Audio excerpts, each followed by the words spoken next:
ना जाने सोते टाइम ये कौन सी चार्जिंग होके आती है, पूरा दिन थकती नहीं है। तो हेलो दोस्तों, कैसे हैं आप सभी। उम्मीद करता हूँ हम सभी ठीक ठाक होंगे। स्वागत है आपका मेरा नए ब्लॉग में। तो सुबह उठ के सबसे पहले भाई मैंने अपना बिस्तर सेट किया। तो इसके साथ भाई काशू भी उठ के आ चुकी थी और ये बोल रही थी चाचू मेरे को ब्रश करना है तो मेरे को ब्रश करवा दो।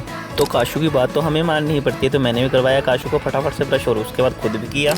उसके बाद हमें भी कुछ खाने के लिए मिल गया तो हम भी बैठ गए दूर में भाई इसको खाने। उसके बाद भाई एंट्री हुई रोकी भाई और लक्की भाई की, जो आज नई गाड़ी लेने जा रहे थे। उसके बाद काम था इस नीचे वाली टंकी का पानी उस ऊपर वाली टंकी में चढ़ाने का।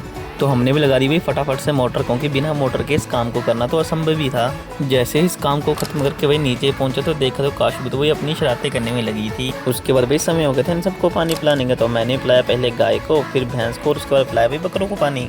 इसके बाद भाई एंट्री हुई हमारे रजत भाई और सन्नी भाई की। रजत भाई मिठाई का डब्बा लेके आए थे क्योंकि भाई इनको जॉब जो लगी थी सरकारी। फिर क्या मैंने उठाया लड्डू और खाने लग पड़ा। फिर उसके बाद मेरे को काम था एक छोटे से खेत की गुड़ाई करने का, तो मैंने भी उठाया तैयार और रखा कंधे पर। उसके बाद चल पड़ा भाई उस खेत की तरफ जिसकी गुड़ाई करनी थी। फिर लग पड़ा भाई फटाफट इसकी गुड़ाई करने।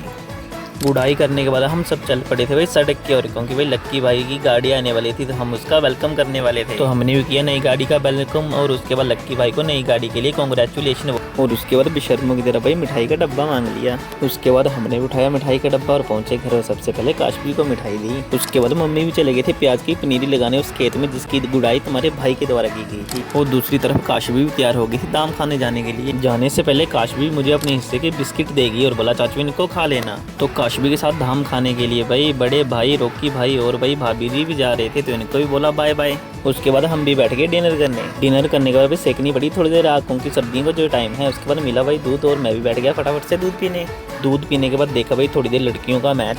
इसी के साथ दिन की होती है समाप्ति। मिलते हैं कल, bye bye, thanks for watching.